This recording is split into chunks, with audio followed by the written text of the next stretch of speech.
So I'd like to talk to you about representations of the goddess Athena in Greek art.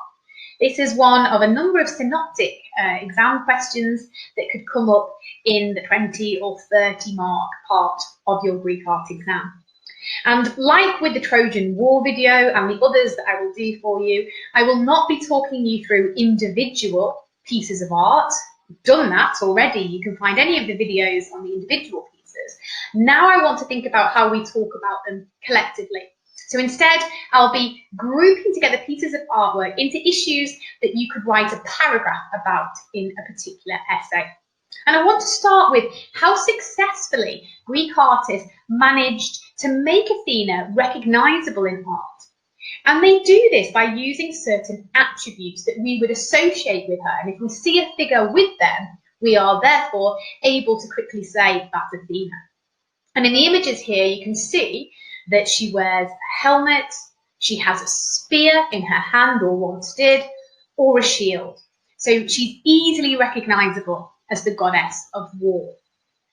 However, I think it's worth pointing out that she doesn't always look like this, just so we don't make sweeping statements. There are times when she's actually less identifiable because she's missing those attributes. It doesn't make these images less successful. It just means that there are different contexts or different aspects of this goddess that the artist wishes to pull out. So, for example, if we have a look at the top image, which is a section of Sophocles' vase showing the wedding of Thetis and Peleus, that's Athena at the front in the chariot with Artemis. We wouldn't know it was Athena if it wasn't for the dipinti or the inscription next to her. But the fact that she's with Artemis shows us that the artist, the painter, wants to represent that maiden-like or virgin-like aspect to Athene, because these two are paired up when a lot of other of the gods and goddesses are in their married groups or in chariots with their lovers. So, for example, Zeus is with Hera, Poseidon is with Amphitrite. The bottom image there, we have got Athena as goddess of the city of Athens. She is Athena Polias and is sat next to Hephaestus because the artist wished to show her association with arts and crafts. That's what connects those two. Hephaestus is the blacksmith. Athena is associated with weaving. So they want to look at her importance in that way to the city of Athens. And then when it comes to the metapiece from the Temple of Zeus at Olympia, well, here, the artist is actually looking for innovation. They're trying to do something new with these metapies, and that is to have a look at how Heracles and actually Athena both change and age over time, which of course is very unusual for gods anyway, but especially Athena, because she was born as an adult. So we see her looking more like a young girl or a maiden in earlier metapieces, in the series of labours. And then in the later ones, by the time we get to the Augean stables, she is dressed ready for warfare once again. We see her maturing into that role. So these are not less successful. Okay, it might be harder to identify her, but there are clear reasons as to why she's not dressed in her usual helmet, shield, and spear. When she is goddess of warfare, and there are certain epithets for this, Athena Promachus, frontline fighter, or Athena Nike, victory. One of the best temples you can use to talk about her in this role is the Temple of Athena Egina.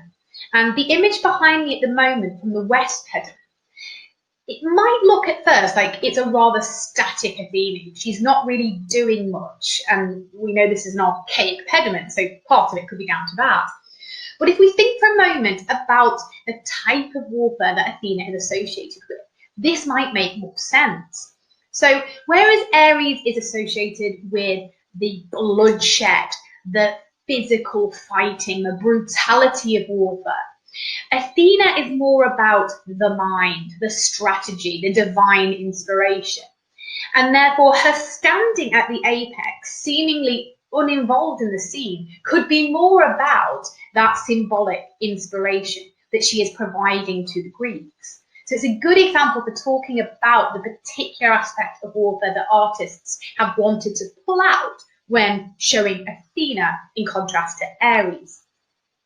If we then then have a look at the east pediment from this same temple, we have to use a reconstruction because only the head of Athena survives today. We can see a very different Athena in terms of her involvement in the scene. She's now sprung into action, according to Susan Woodford. She's actually waving her aegis. This is the kind of tasseled shawl that usually has the Gorgon's head on it, which fulfills an apotropaic function. It's meant to scare the enemy. Now, whilst that could be because of the later date of the pediment and differences in style and naturalistic movement, it could also, according to Robin Osborne, have something to do with what's politically been happening in Greece at this time. So, for example, the West pediment in the Archaic period was before the Persian Wars, whereas this one is after and during. So perhaps Athena feels a greater need to spring into action and to support her Greeks. It's of course worth noting that not all representations of Athena as goddess of warfare are the same. This is a rather unique one by the Pan painter, and it's called Perseus and Medusa. But what's interesting is, whilst Athena does look like our typical goddess of war with the same attributes as the helmet and the spear, and this is a more comical interpretation of her, a much less serious one. She appears to leap or prance forwards. She holds her dress rather daintily to the side. We can even see her leg underneath the drapery.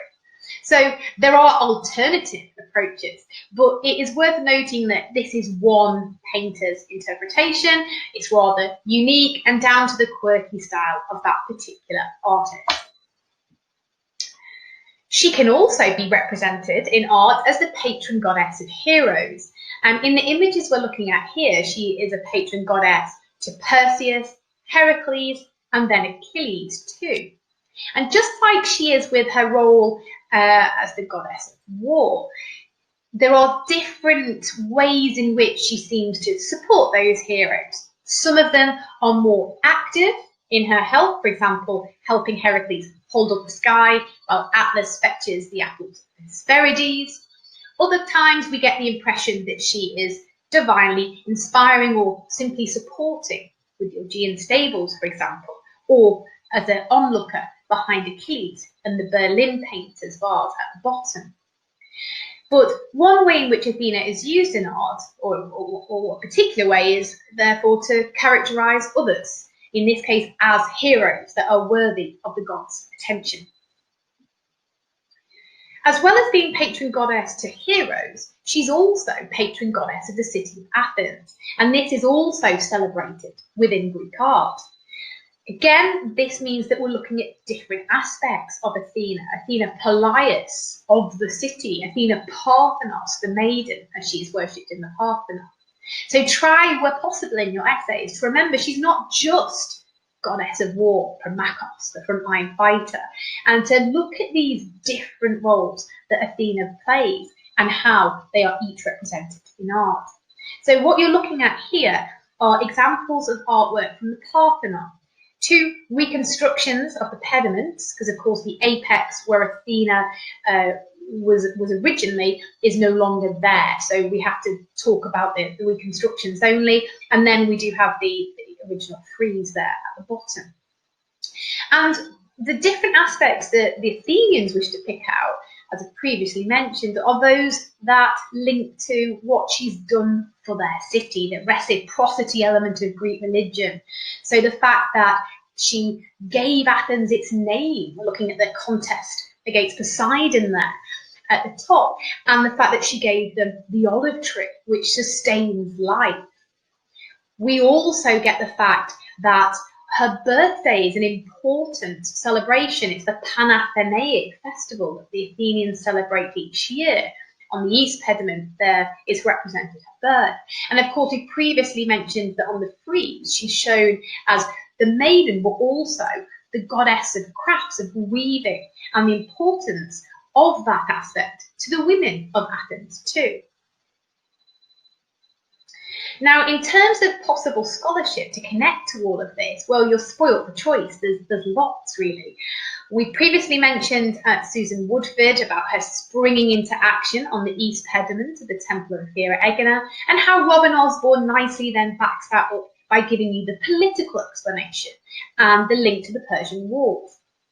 If you wanted to talk about an alternative or unusual representation of Athena, you've got, of course, the pan painter's representation, and you've got a comment by Spart that this is a dainty ballet dance of a scene. If you want to talk about her in relation to the Olympia metopes, well, Robin Osborne, makes this wonderful comment that these metopes show man's ability to overcome monstrous challenges and win through. So Heracles, being a demigod and half human, is more relatable to the Greeks for this aspect. But the fact that Athena is there, and for Athena, read the potential for all gods to be there, is about supporting mortals in the endeavour, and that kind of reciprocity element again of Greek religion, that they can help you, they can directly intervene in your lives and help you overcome these challenges. And then if you're looking for a really broad, kind of overarching comment to make about Athena being present on temples, or for any god for that matter, Robin Osborne says that temples are the place where visitors could come face to face with the gods.